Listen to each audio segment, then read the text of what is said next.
Welcome back to Haunted Horror Stories. In today's episode, I'm sharing 7 truly disturbing graveyard shift stories. Nights where people were just trying to make it to morning, and something in the dark decided to notice them. Make sure to hit that like and subscribe button, and let me know where you're watching from in the comments. Story 1. The temperature always dropped behind the grocery store after midnight, like the building was holding the day's warmth hostage and only letting it out in slow, mean breaths. That lot was lit by 2 buzzing floodlights that made everything look grey and tired: shopping carts, cracked asphalt, the puddle that never dried up by the loading bay. If you stood near the compactor long enough, the air took on this permanent smell of sour milk and wet cardboard, and it clung to your clothes the rest of the night. I took that job because it was easy money, and no one really watched the overnight security guard as long as nothing got stolen. I didn't want to do nights forever. I told myself it was a temporary thing, but I just signed a lease I probably couldn't afford, and temporary has a way of stretching.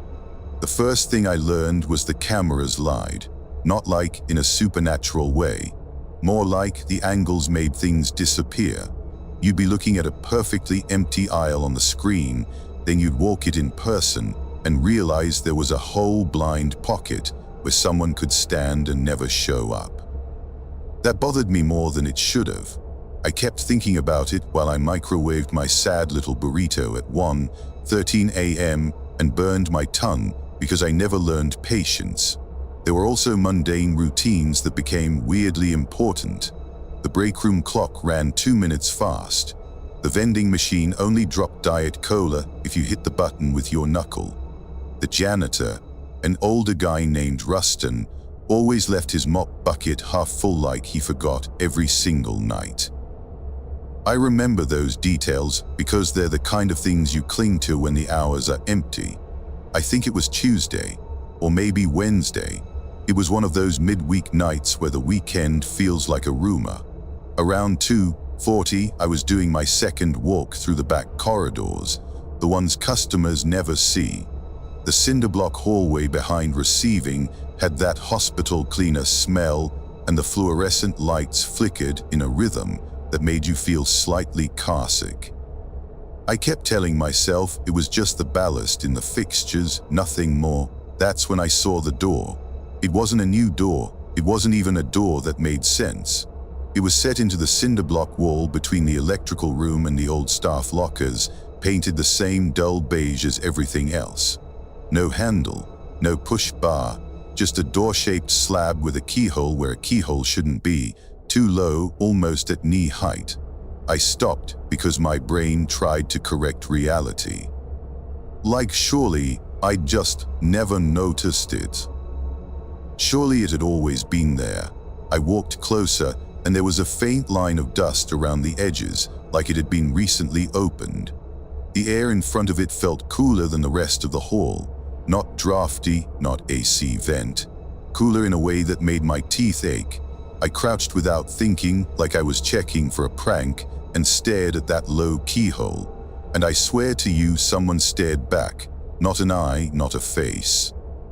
Just a slick, dark wetness shifting behind the keyhole, like something pressed close and then eased away. The kind of movement you see when a slug slides across glass. My stomach did this slow drop like an elevator starting too fast.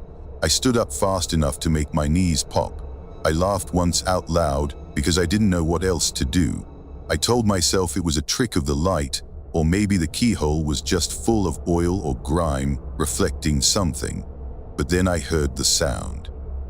A soft, careful scraping from the other side of the door. Like fingernails counting the paint. 1, 2, 3, then a pause, then again slower, like it was thinking. I backed away and reached for my radio. My hand was sweating so bad I almost dropped it. "Hey," I said into it, trying to sound normal. "Rustin, you still back here?" Static, then Rustin's voice, tired and annoyed. "I'm in the front mopping." "Why?" I didn't answer, I just kept looking at that door. The scraping stopped. For a second, I thought maybe it was a pipe cooling or some small animal stuck behind the wall. The building was old. Stuff shifted. Mice got in. I clung to those explanations, even though none of them fit a door that shouldn't exist. Then the keyhole exhaled. That's the only way I can describe it. A long, slow breath through the hole, and the air that came out smelled like pennies and damp soil. Like the inside of a mouth that had been holding a coin. My mouth went dry so fast it hurt. I stepped back until my shoulder hit the opposite wall. The scraping started again, but this time it wasn't nails. It was something harder, like a ring or a piece of metal tracing shapes into the paint. It wasn't random. It felt deliberate, like writing. I leaned forward without meaning to. I think I was trying to prove to myself it was nothing. And that's when the iconic thing happened, the moment that still crawls up my spine if I think about it too long. A thin, pale finger slid out of the low keyhole like it was made of putty, jointless, boneless, and it dragged a wet line across the floor in front of the door, drawing a perfect little half circle, then a second, and a third like someone making small moons in liquid. I didn't scream. I didn't run. I just froze, because my brain couldn't decide if what I was seeing was physically possible. The finger withdrew slowly, leaving the wet half-moons shining under the flickering fluorescent. The smell of pennies got stronger, almost metallic enough to taste. Then the door thumped once from the inside, not a gentle knock, a full-body shove like something hit it with a shoulder. The cinder block around the frame vibrated.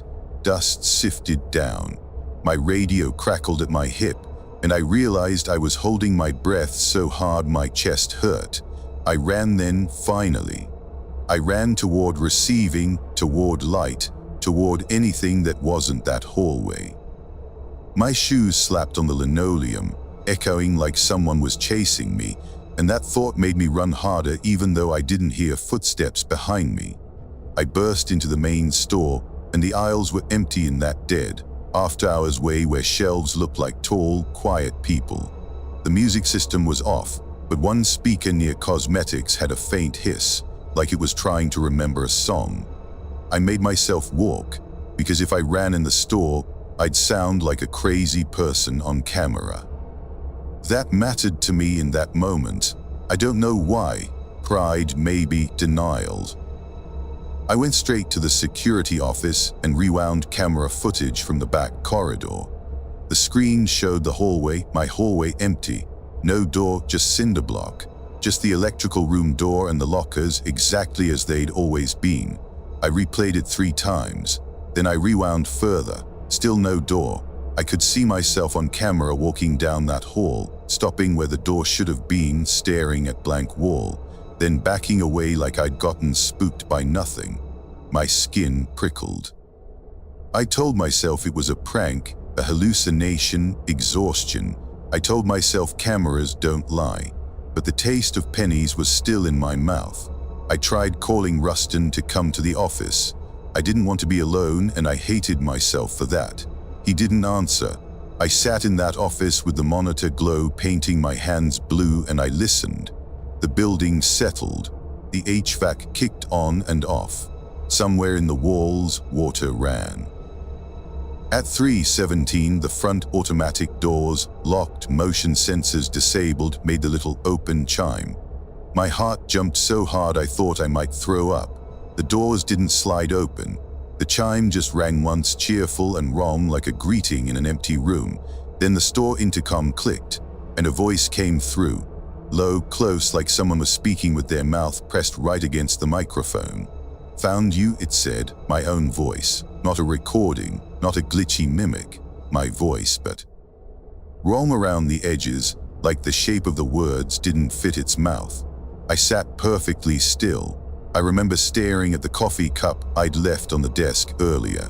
The surface had a skin on it. The smell had turned from coffee to something like burnt plastic. I wanted to tell myself it was the radio system picking up a stray signal. I wanted to tell myself Rustin was messing with me, but Rustin didn't have access to the intercom. And besides, Rustin would never put that much effort into anything. The intercom clicked again. "Open it," my voice said. I stood up so fast my chair rolled backward and hit the wall. I grabbed my flashlight and my keys, and this is the embarrassing part. I grabbed the little pepper spray canister I kept on my keychain, like that would matter. I went out onto the sales floor and forced myself to walk toward the front doors. The lights were half-dimmed in night mode, and the shadows between aisles were deeper than they should have been. When I got halfway there, I noticed something that made my legs go weak. The wet half-moons, those little moon shapes the finger had drawn, were on the floor in front of aisle 7, not in the back corridor, not near the door that wasn't on camera. Right here on the tile, glistening like fresh slime, 3 perfect half circles. I turned around and ran back to the office and locked the door. I shoved a filing cabinet in front of it like I was in a zombie movie, even though I knew how stupid that was. Then I did the only thing that made sense. I waited for morning. I sat on the floor with my back against the wall and my flashlight in my lap. Every time the building creaked, I tensed. Every time the intercom clicked, I shut my eyes and begged it not to speak. Just before dawn, maybe 5:10, the smell of pennies faded. The air warmed slightly. The fluorescent flicker felt less aggressive. I could hear cars on the road outside, distant but real. When Rustin finally answered his radio, he sounded normal, grumpy. "You okay?" he asked. "You've been blowing my radio up." I didn't even know what to say. I told him I felt sick and holed up in the office. He snorted like that explained everything. When my shift ended, I went back to that corridor in daylight, well, as close to daylight as the back halls get. The spot where the door had been was just cinder block. No seam, no frame, nothing. I wanted it to be over. I wanted to feel stupid. Then I looked down at my own knees. On the fabric of my work pants, right where I'd crouched to look through that keyhole, were 3 wet half-moon stains. Dark, metallic-smelling stains, perfect arcs like someone had stamped them there. I scrubbed them later and they never came out completely. If you look close, you can still see the faint curve.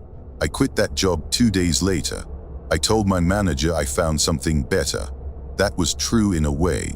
Anything is better than being alone in a building that can grow doors when it wants to. Even now, sometimes, when I'm half asleep, I hear that little cheerful front door chime in my head, and my own voice, close and satisfied, saying, "Found you." The story 2. Nights at the roadside museum weren't supposed to be scary.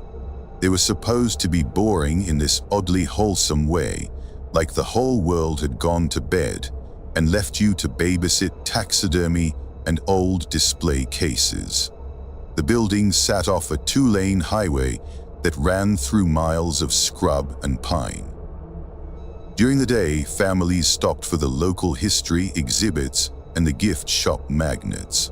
At night, the place became a dark box full of glass eyes and wooden floors that popped when the temperature dropped. You could smell dust, old varnish, and that faint, sweet rot that old carpet gets when it's been cleaned 1,000 times and never truly saved. I took the overnight caretaker shift because I needed something quiet. I'd just come out of a messy breakup, and I didn't want coworkers asking questions or making sympathetic faces. I wanted to clock in, walk rounds, keep the alarms on, and go home when the sun was up. The first couple weeks were fine.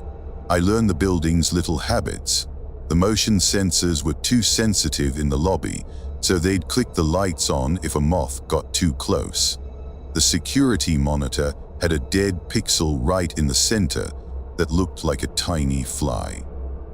The back hallway smelled like lemon disinfectant because I used too much. I'd make myself tea in a chipped mug that had one dad on it for reasons I never bothered to learn. There were also small, useless details that kept me company. The gift shop register drawer stuck, unless you pressed the corner with your thumb. The wind made the flagpole outside tap the siding in a slow, irregular pattern. The old soda machine near the break room made a soft gurgle at exactly 3:00, like it was clearing its throat. On a night I can't quite pin down, late fall, I think, because my hands were dry and cracked. I was doing the 2 a.m. rounds when I noticed one of the exhibit doors open. It was the frontier room, a staged little corner with a cabin facade, a wagon wheel, some donated quilts behind glass.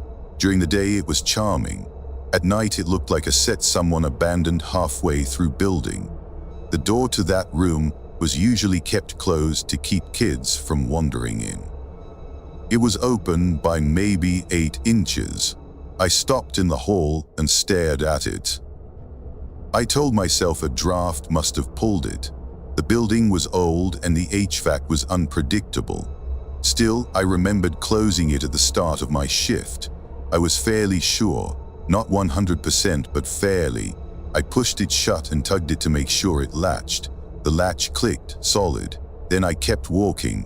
3 minutes later, when I glanced back down the same hall, the door was open again. The exact same amount. That's when my stomach tightened, because the door didn't swing freely. It stuck. You had to pull it hard to get it moving. I walked back, a little annoyed at myself for getting spooked. I shut it again, firmer this time. I even tested it with a shoulder bump like an idiot. Then I did something I shouldn't have done. I leaned in, put my ear near the seam and listened. At first, nothing, just the building's quiet. Then softly something like breathing, but not human breathing. It had a wet, rhythmic quality to it, like air moving through reeds. I stepped back and told myself it was the air vent inside or the dehumidifier. Then I heard a voice from inside the frontier room.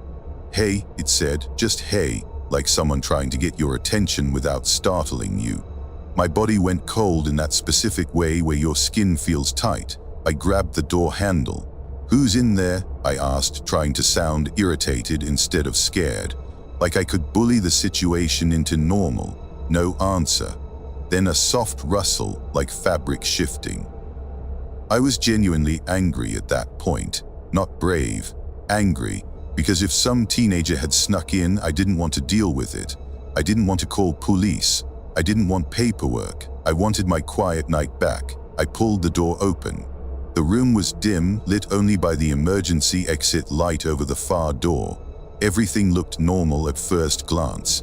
The quilts behind glass, the cabin facade, the fake fireplace, the wagon wheel. Then I saw what was wrong. In the cabin facade, this fake little wooden window that was supposed to look out into painted wilderness.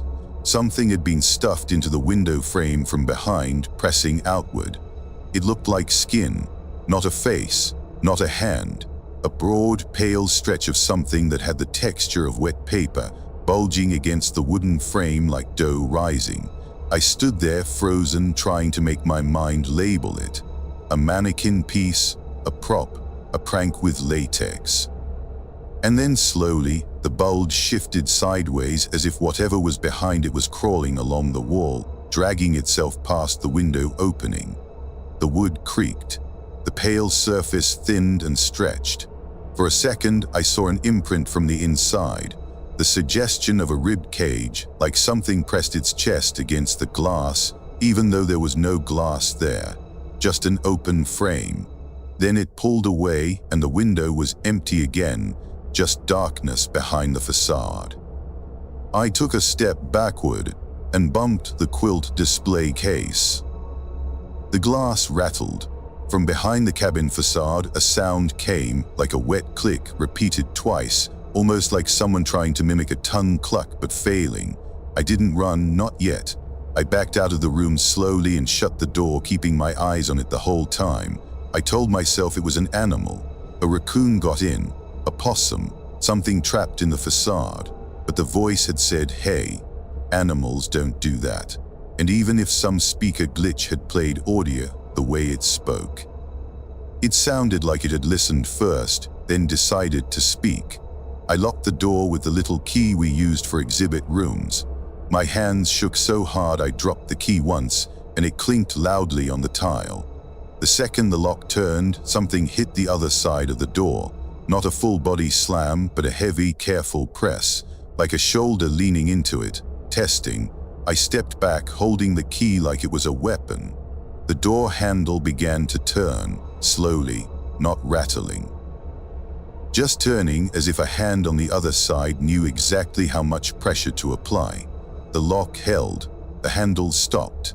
Then came the iconic moment, so small, so specific, and so wrong it made my eyes water. A thin line of dampness appeared at the bottom seam of the door and crept outward across the tile in a straight line, like someone slowly pouring saliva under the crack. As it spread, it formed a shape, letters, careful and uneven, spelling my name, not my full name. Just the nickname my ex used to call me. No one at that job knew that nickname. I'd never used it there. I hated it. I hadn't even heard it in weeks. I stared at those wet letters until my vision blurred. The smell hit a second later, warm, sour breath and old wood and something like a wet dog. I stumbled backward, almost fell, and ran to the security office. I locked myself in and turned the camera feed to the frontier room. On the monitor, the door to the frontier room was closed. Nothing underneath it, no wet lines. No letters. The camera showed clean tile. I rewound the feed a few minutes. The footage showed me shutting the door, locking it, stepping back, and then nothing. No dampness, no writing. But on the floor outside the office, in the real hallway, I could still see my name shining in wetness. That was the moment I stopped trying to rationalize. Or maybe I just ran out of rational explanations. I sat in that office with my knees up and my back against the wall and tried not to look at the monitor too long, because every time I looked away and looked back, the dead pixel on the screen seemed closer to the door. Around 4 a.m., the building's old PA system crackled on by itself. It played the museum's daytime welcome message in a cheerful recorded voice. "Welcome, folks. Thank you for visiting." But it played it too slow, stretched out, like tape melting. The cheerful voice became a low moan by the end. Then silence. I stayed in that office until sunrise. When the morning manager arrived, I walked out like nothing happened. I said I felt sick and needed to go home. He looked at me for a long second, like he could see something on me I couldn't.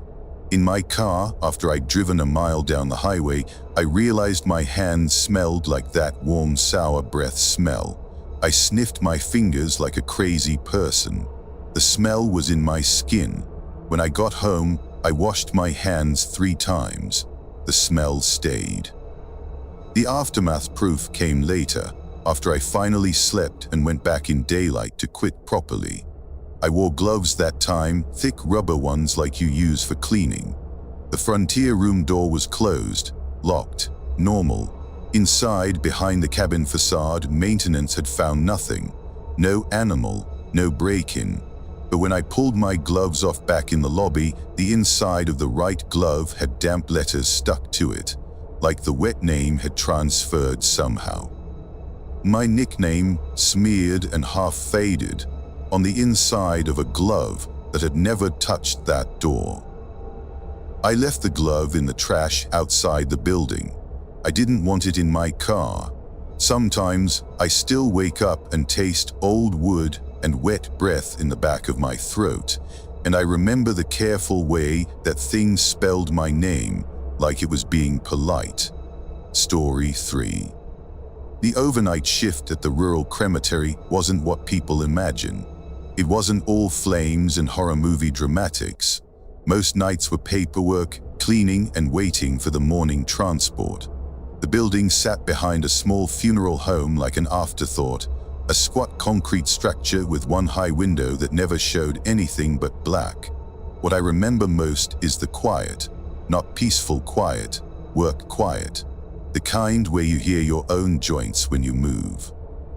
The kind where the hum of fluorescent lights becomes a companion you hate. I'd taken the job because I was good at being alone. I'd been alone for a while, if I'm honest. I liked predictable tasks, the same checklist every night. Check the refrigeration units, sanitize the prep area, log the tags, mop the floor. I liked how the world outside went to sleep and left me to finish a job that didn't ask for small talk. There were little ordinary details I used to anchor myself. The coffee pot that always brewed weak no matter how much I scooped. The radio that only got one station and played the same classic rock songs on rotation.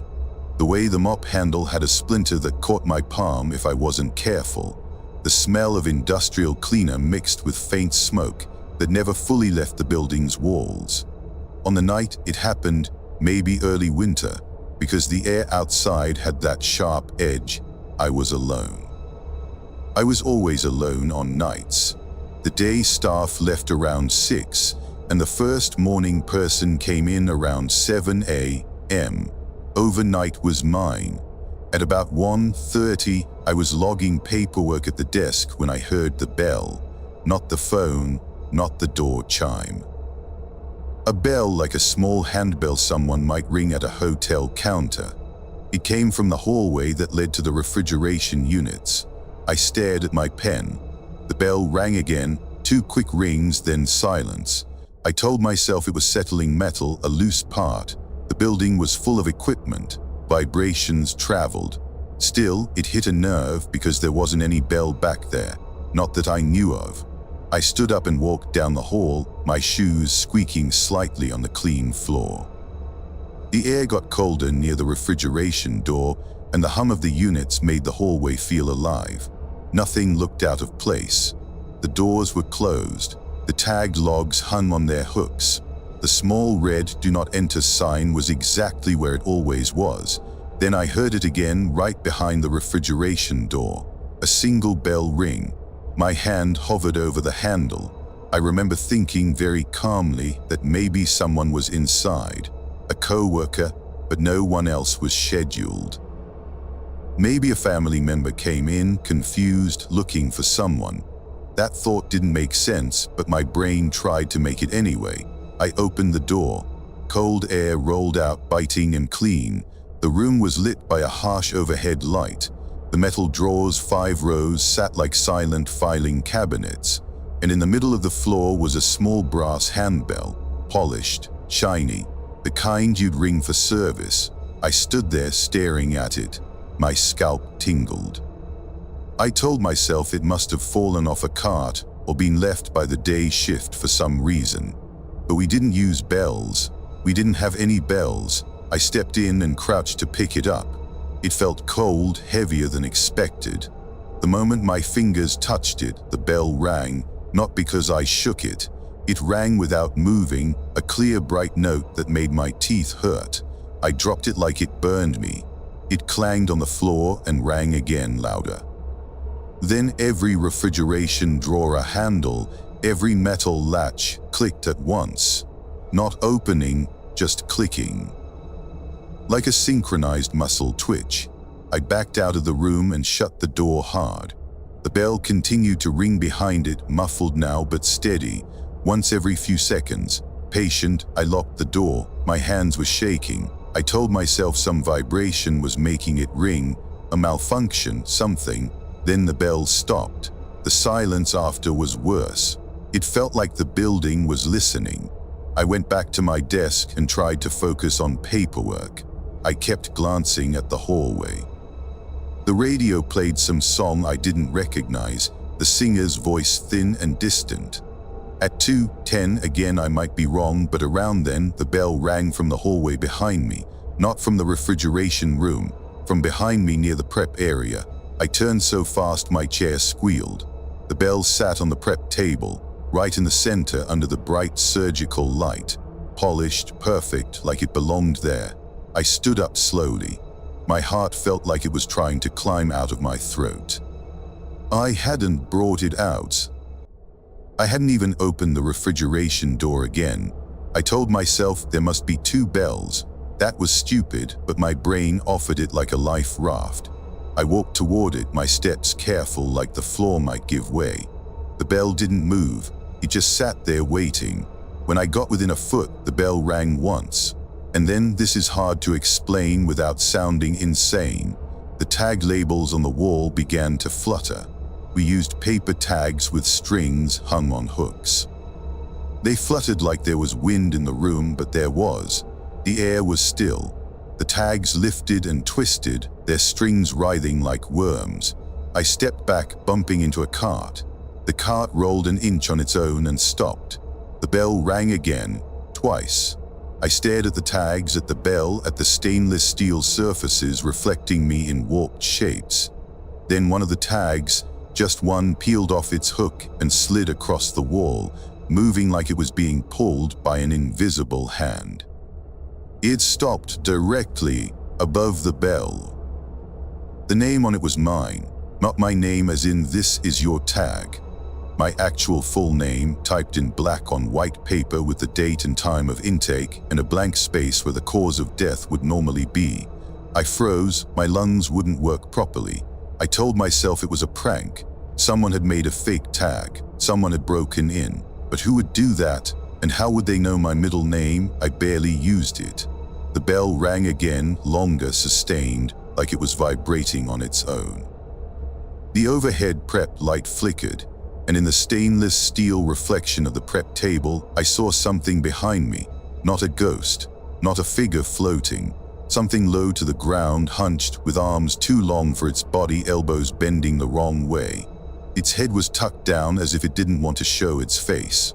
I spun around, nothing, empty room. I looked back at the reflection. It was still there. That was the iconic moment for me, the part that makes me feel nauseous even now. Because the reflection showed it, but the room didn't. Like it existed only in surfaces that could mirror it. In the reflection, it lifted its head slowly, not like a person, like a joint unlocking.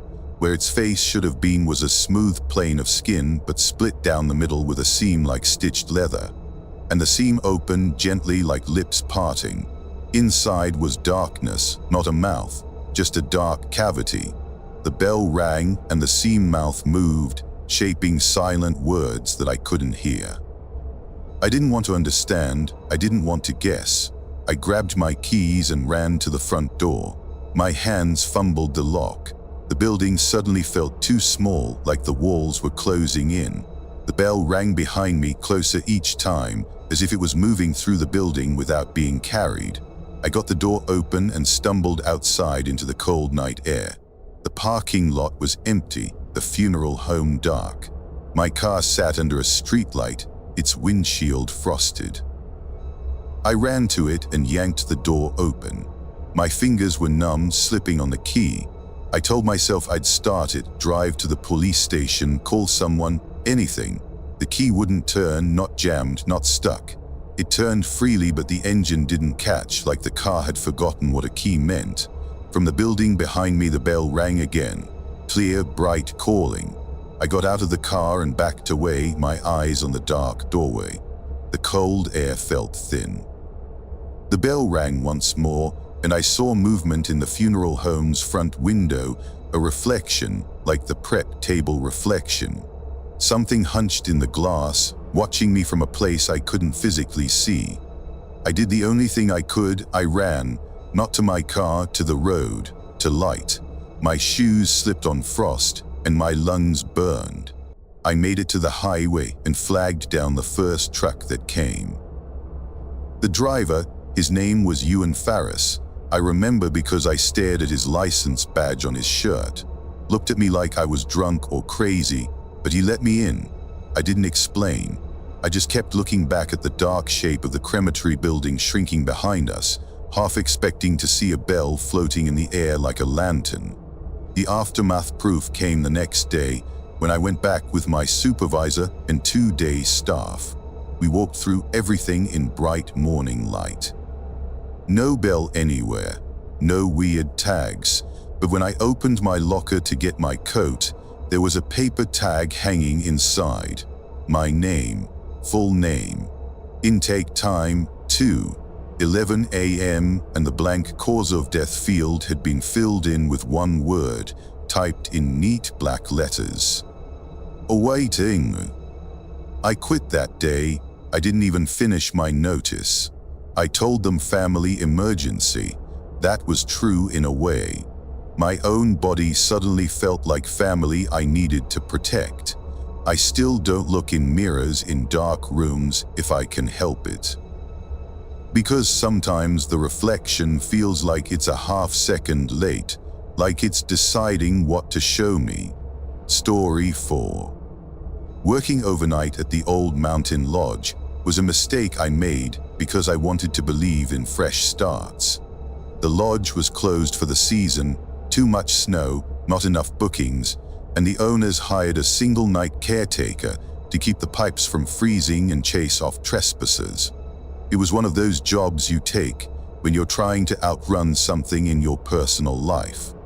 The lodge sat up a winding road that locals used more as a suggestion than an actual route in winter.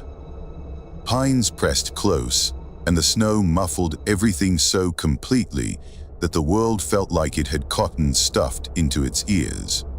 The building itself was massive and old, all heavy timber beams and stone fireplaces, smelling faintly of smoke and old beer even when no one had been there for weeks.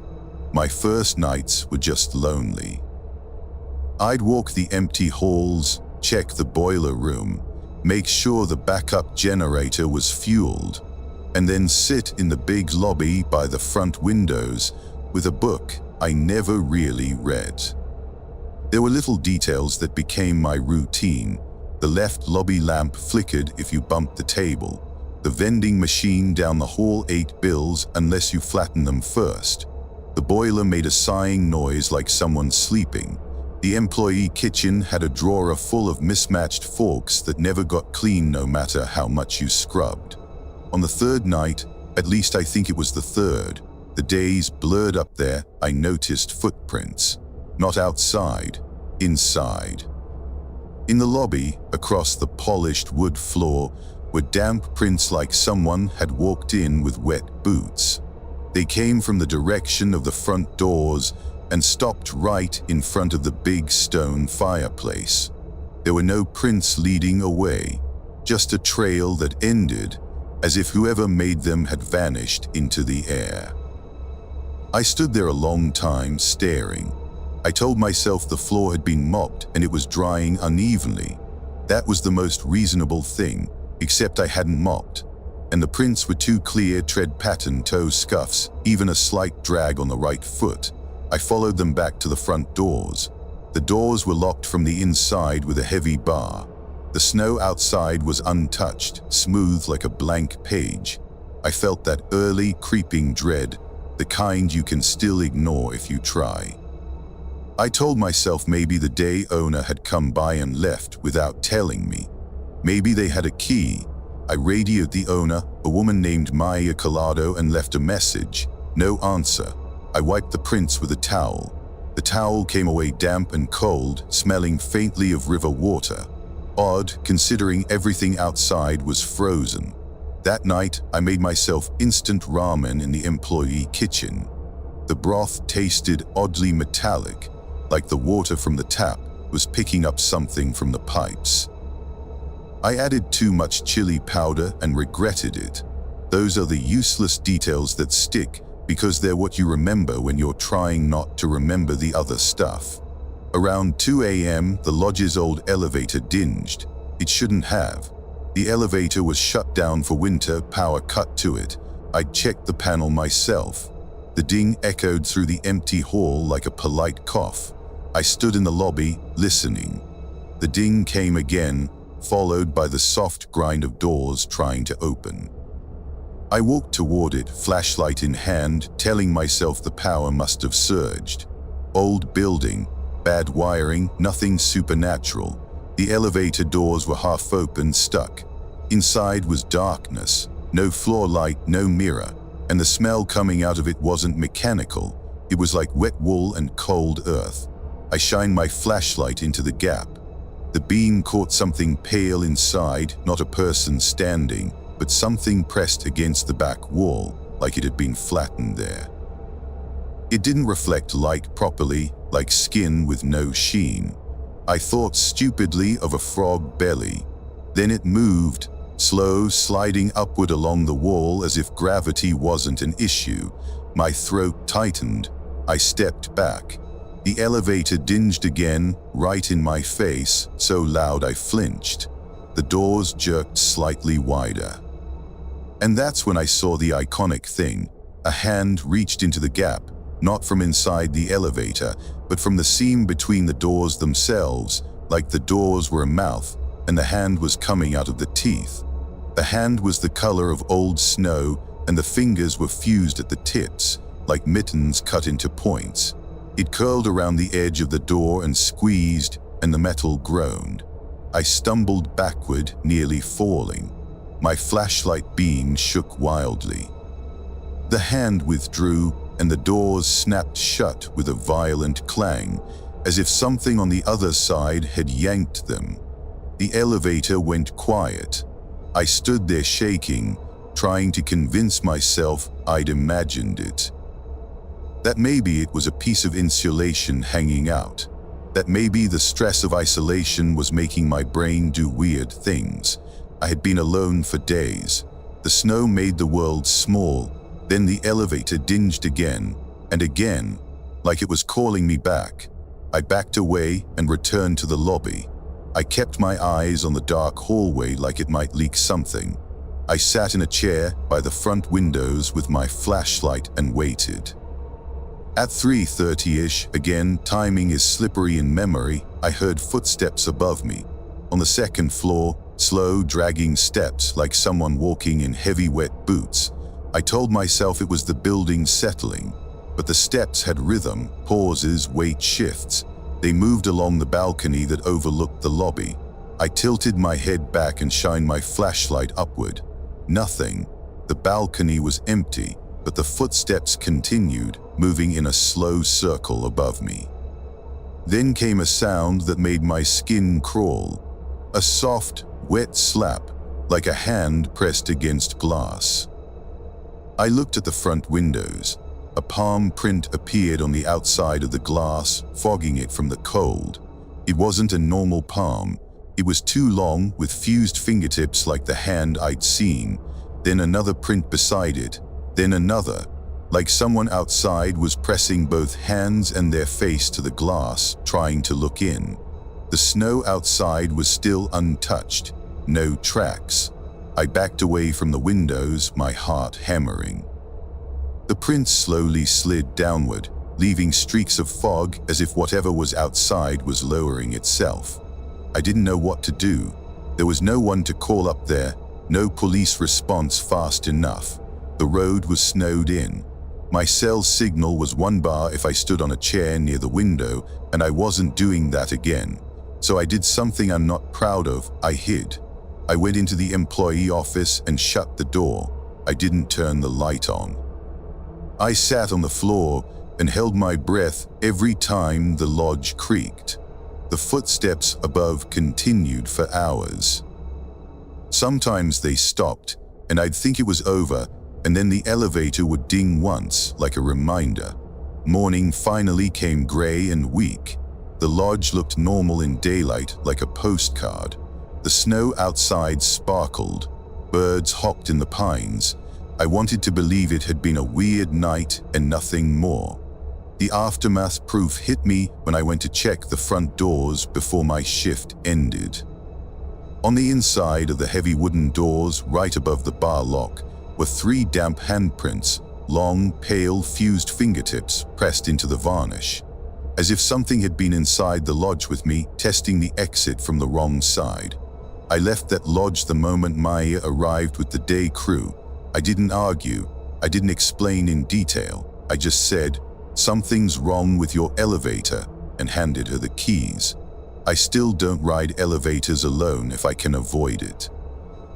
And when I do, I watch the seam between the doors, because sometimes I swear I feel a cold pressure there, like something waiting for the tiniest opening. Story 5. The night shift at the coastal desalination plant was mostly noise and salt.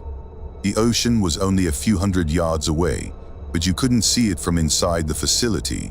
Just hear the constant low roar beyond the fences and smell the brine everywhere, sharp and clean and somehow metallic at the same time. The plant ran 24/7, and overnight was when the place felt like a machine dreaming. Pumps thumped, pipes vibrated, warning lights blinked their steady little blinks. The whole building was lit by sodium lamps that made everything look jaundiced. Even your own hands looked sick under that light. I was a night operator, not an engineer. My job was to monitor, log, respond to alarms, and do rounds. It paid better than my old warehouse gig, and I liked the solitude. The truth is, I liked feeling important without having to talk to customers. There were normal little rituals. The control room coffee always tasted like it had been brewed through a sock. The chair at Station 3 had a torn armrest that pinched your skin if you shifted wrong. The break room microwave had a dent in the door that made it rattle. The emergency flashlight in the hallway was always missing because someone kept borrowing it. The big wall clock ticked loud enough you could hear it over the monitors if the pumps cycled down. On the night it started, we were short-staffed. Just me and the roving security guy, a man named Gyro Watanabe, doing rounds outside. I barely knew him beyond nodding at shift change. He was quiet, which I appreciated. At 1:45 or somewhere around then, the control room alarm chimed for a minor pressure fluctuation in one of the intake lines. Not a big deal. Happens. Seaweed, debris, small blockages. You log it, dispatch maintenance if needed, adjust valves. I acknowledged it and checked the camera feed for the intake tunnel. That tunnel ran out toward the ocean, a concrete passage where seawater came in through grates. The cameras were grainy, black and white, and the tunnel always looked like a throat. On screen, the water level looked normal, no debris visible, but the image had movement, not water movement, something like a shadow passing behind the camera's IR light. I leaned closer, squinting. I told myself it was just the camera artifacting. Salt air messes with electronics. The feed sometimes flickered. Then I saw it clearly, a shape in the water pressed up against the grate. It wasn't a fish. It was too large and too still. It looked like a person clinging to the metal bars, face turned toward the camera. The IR made its skin glow pale. My throat tightened. I grabbed the radio. "Gyro," I said, trying to keep my voice calm. "Can you check the intake fence line? Camera is picking up something." He came back after a second, voice crackly.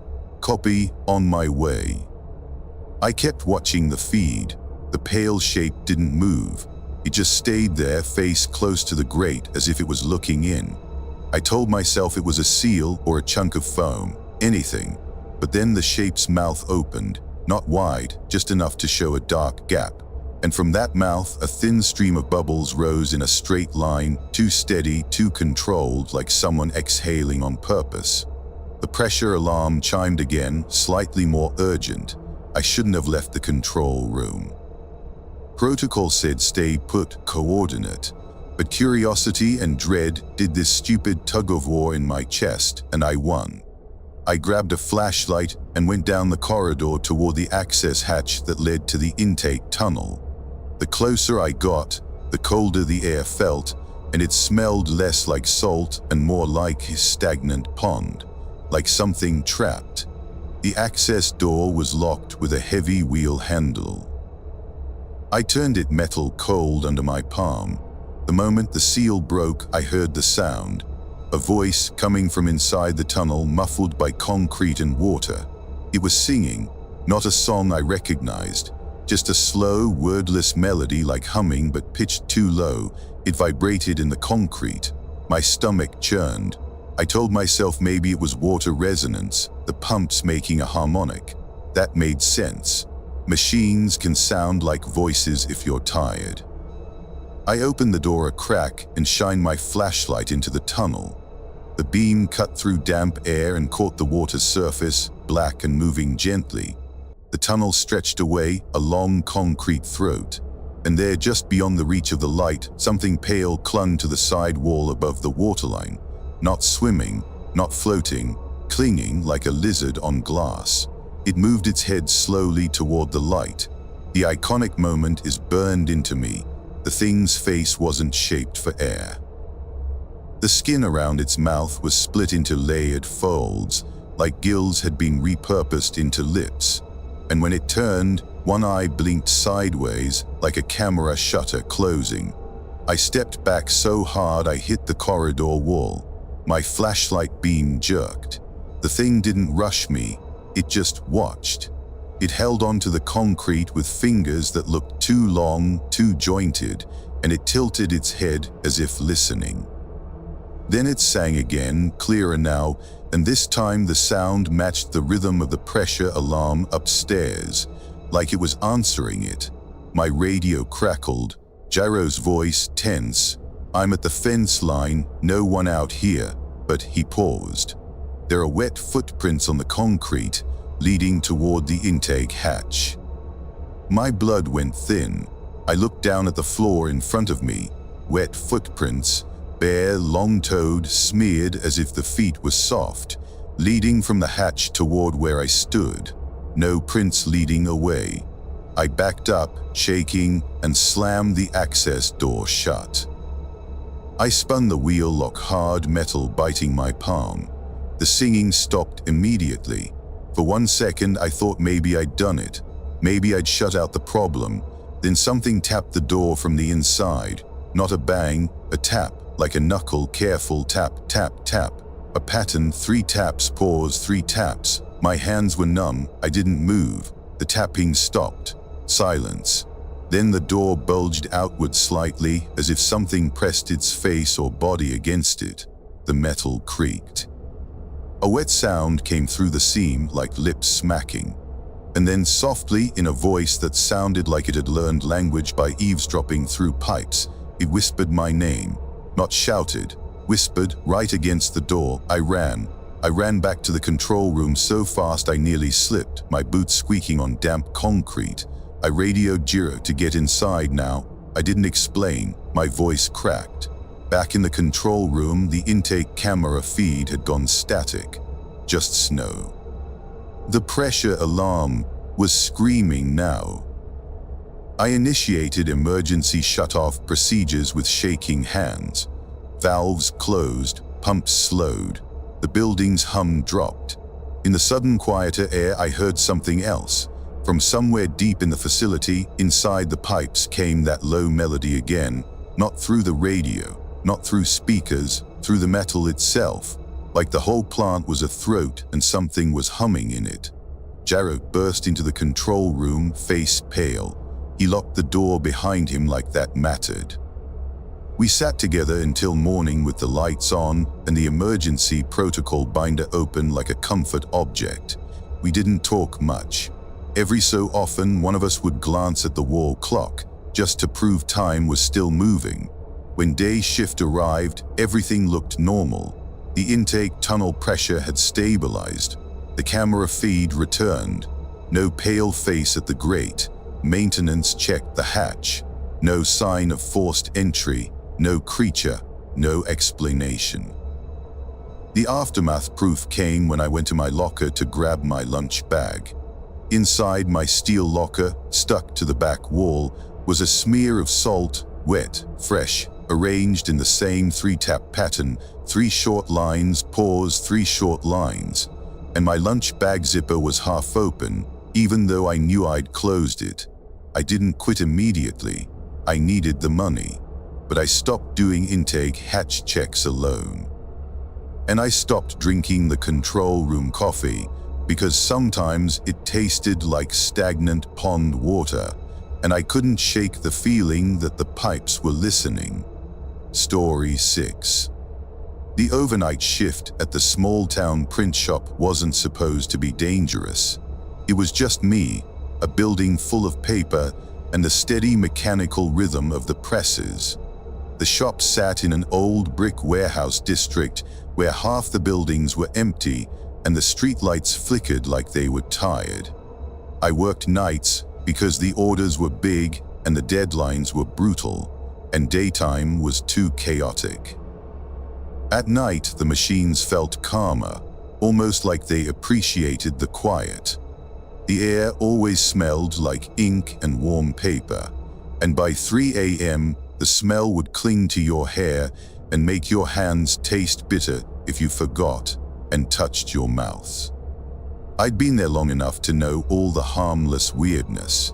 The loading dock door rattled when trucks passed, even if no truck was near. The office thermostat lied and always said 72 even when you were sweating. The old radio in the corner only got static unless you held the antenna just right. The break room fridge had a sticky handle from spilled soda that no one ever cleaned. And the stack of misprinted flyers in the corner had a weird typo that always made me laugh. Congratulations in big bold letters. That night, late winter I think, because my knuckles were cracked, I was running a batch of funeral programs. Plain, black ink on cream paper. Names, dates, verses. The kind of work that makes you feel like you're holding other people's grief in your hands. Around 1 a.m., the press jammed. Not unusual. Paper feeds wrong, rollers grabbed 2 sheets, whatever. I stopped the machine and opened the side panel. Inside, wedged between rollers, was a sheet that wasn't part of the batch. It was blank, except for a single fingerprint in black ink near the center. A long fingerprint, smeared as if the finger dragged. I stared at it, confused. I told myself it must have fallen in from another job, a test sheet.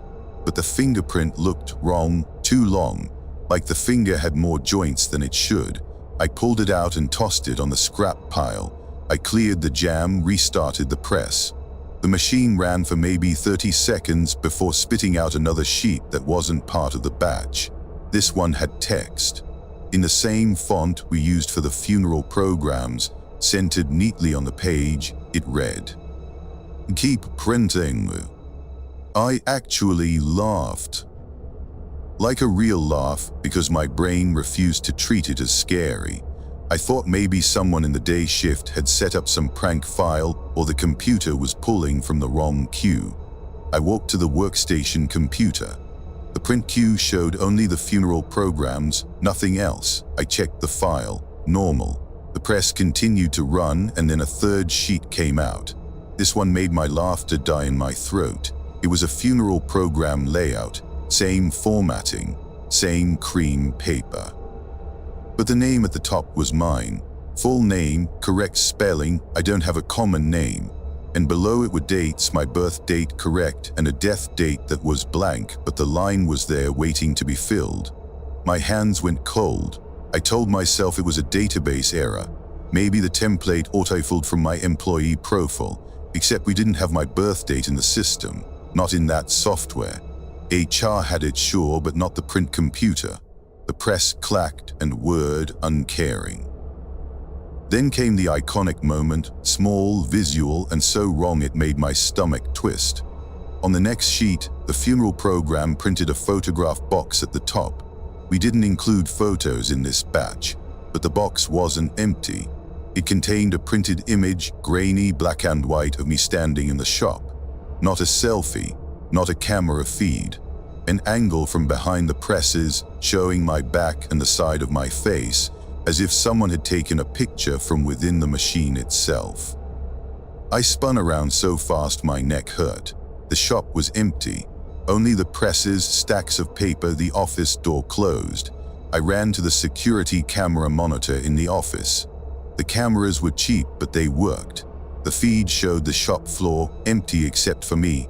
No one behind the presses, no one near the loading dock, no one. But on the printed photo, someone was standing behind me. A tall shape, blurred, with its head bent at an angle that made no sense, like the neck was too loose. I stared at the camera feed, then at the printed photo, then back again until my eyes burned. The press stopped on its own. Silence flooded the shop, broken only by the faint buzz of the overhead lights. From inside the press, inside the rollers and metal, came a sound like paper being slowly torn. I backed away, my throat tight. I told myself it was a sheet caught somewhere, a mechanical issue, but the sound wasn't hurried, it was deliberate.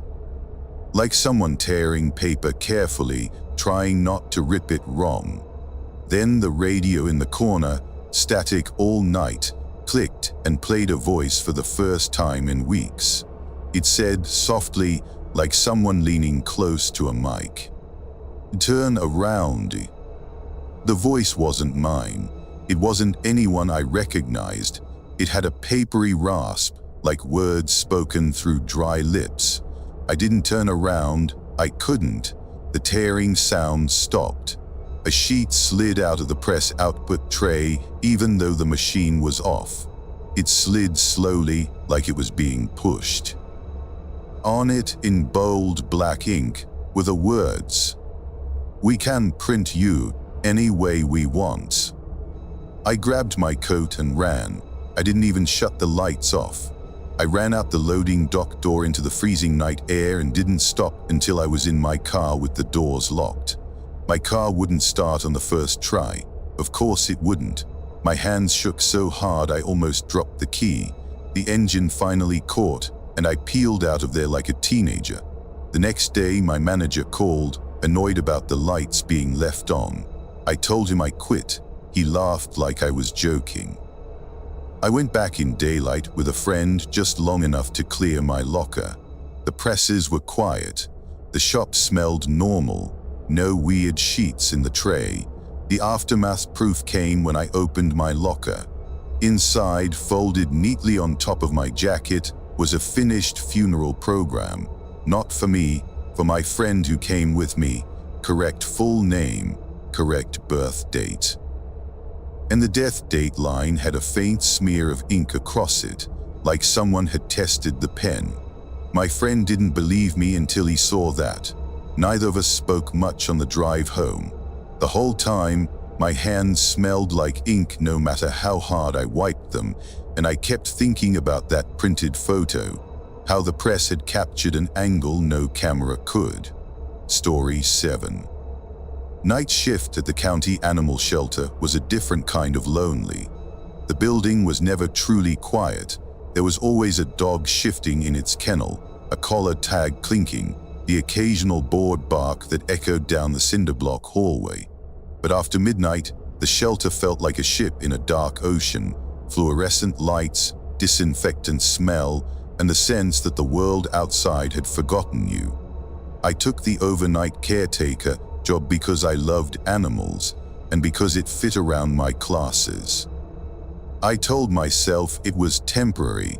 I told myself it was noble. Mostly, it was just what I could get. My routine was predictable. I do a late feeding, top off water bowls, mop the main hall, and then sit at the front desk with a book and a blanket that smelled like laundry detergent. There were normal details that grounded me. The kennel latch on run 4 stuck unless you lifted it slightly. The coffee from the tiny machine tasted like burnt toast. The office chair squeaked if you leaned back. The thermostat was always too cold in the lobby and too warm in the kennel hall. The donation jar had a Canadian coin in it that no one ever removed. That night spring, I think, because the rain sounded soft instead of icy. The shelter was full. There'd been an intake surge after some hoarding situation. More animals than we had space for. The air was thick with stress. At about 12:30, I heard a new sound, not a bark, not a whine, a soft, rhythmic scratching from the far end of the kennel hall. At first, I told myself it was just a dog digging at its bed. Dogs do that. They nest. It's normal. But the scratching had a pattern. 3 short scrapes, pause, 3 scrapes, pause. It made the hair on my arms lift. because I'd heard that pattern before in another context, tapping, knocking, the kind of thing your brain associates with someone trying to communicate. I grabbed my flashlight and walked down the hall. The dogs quieted as I approached, like they didn't want to be noticed. That alone was strange. Usually they'd bark, excited to see anyone. The scratching came from the last kennel on the left, one that should have been empty. We kept it empty for quarantine if needed. I knew it was empty because I'd checked it at shift start. I shined my flashlight through the bars. Something was in there. Not a dog, not exactly. It was shaped like a dog in the way a child's drawing is shaped like a dog, close enough to fool you from far away, wrong in the details. It sat hunched in the corner, head lowered. Its fur looked wet, clumped, but the kennel floor was dry. I froze, my stomach tightening. I told myself it was a stray that had been mistakenly placed in there by day staff. That was possible. Mistakes happen when you're overloaded. I leaned closer. The thing lifted its head slowly. Its eyes reflected my flashlight beam, but not like animal eyes. The reflection was dull, flat, like light bouncing off plastic. And the mouth, God, its mouth was too wide, split back farther than it should, the corners tearing up toward the cheeks as if someone had cut it to make it smile. I stepped back, heart pounding. The thing's head followed my movement with a smoothness that didn't feel like muscle and bone, like it was mounted on something that rotated. The dogs in the nearby kennels began to whine, low and fearful. One dog pressed itself flat against the back wall, shaking. I forced myself to speak because silence felt like surrender. "Hey," I said softly, like you would to a scared animal. "It's okay." The thing's mouth opened slightly, and it spoke. Not barking, not growling. It said, in a voice that sounded like it was made out of breath and stolen sound, "Okay." My mouth went dry. I took another step back. I told myself it was a parrot-like mimic, some animal that could imitate human sound. But this wasn't imitation like a bird. It was understanding. It repeated the word in a tone that matched mine. I backed toward the hall exit, keeping the flashlight on it. My fingers were numb around the flashlight grip. The thing stood up. It unfolded like it had too many joints, legs straightening too far, back arching in the wrong direction. It rose until its head was nearly level with the top bars of the kennel. Then it did the iconic thing, the moment that made my brain reject what it was seeing. It pressed its face against the kennel bars, and the skin of its muzzle flowed between the metal rods like soft dough, pushing through until the bars indented its flesh without breaking it. Its mouth stretched, smile widening, and its teeth weren't teeth, just pale ridges like bone beneath gum. It didn't force its whole head through. It just tested the space as if learning the shape of the barrier. I stumbled backward and ran to the front desk. My legs felt weak. I nearly tripped over the mop bucket. I grabbed the radio and called the on-call supervisor, a woman named Bryn Lasky. My voice shook so badly I could barely form words. "Bryn," I said. Something is in quarantine kennel. It's not right." She answered, groggy, irritated. "Is it a dog? Just secure it. I'll be there in the morning." "No," I whispered. "You don't understand." Behind me down the kennel hall came the sound of metal scraping. Not scratching now, metal, like a latch being tested. I stared at the security monitor at the front desk. The kennel cameras were grainy, but I could see the hall. The quarantine kennel door, solid metal with a latch, was moving slightly as if something inside was nudging it. The latch trembled. I wanted to rationalize. I wanted to say maybe the latch was loose. Maybe the dog was just big and hitting it. But I knew that kennel was empty. I knew it. The latch lifted. Slowly, carefully, like a hand was operating it from the inside. The kennel door swung open. On the camera feed, the hall was empty. No animal stepping out. Nothing. But the dogs in the other kennels began to lose their minds, barking, howling, throwing themselves against the bars. The sound flooded the shelter like a wave. Then the front desk phone rang. I nearly jumped out of my skin. The caller ID was blank. No number. I didn't answer. I couldn't. The phone rang again. And again, too patient. Finally, it stopped. And the intercom used for announcements during adoption hours clicked on. A voice came through. Soft, breathy, close. "Okay," it said, my own voice. Exactly the way I'd said it to the thing. I backed away from the desk, tears prickling my eyes from pure adrenaline. I grabbed my keys and ran for the front door. The front door wouldn't open. The deadbolt, controlled by a keypad, showed green like it was unlocked, but the door didn't budge, like something on the other side was holding it shut. I slammed my shoulder into it. Nothing. Behind me, the kennel hall door creaked open. I didn't turn around. I couldn't afford to. I ran into the office, grabbed the emergency exit key, and went out through the back staff door that led to the fenced yard. Rain hit my face, cold and real. The night air smelled like wet grass and disinfectant. I vaulted the fence like a terrified teenager scraping my thigh. I ran into the parking lot, slipping on wet pavement. My car started on the first try, thank God. I didn't look back as I drove. I kept expecting to see something in the rear view, a shape keeping pace in the rain. The next morning, Bryn called me furious. She said the shelter was chaos, dogs stressed, one kennel door open, paperwork scattered.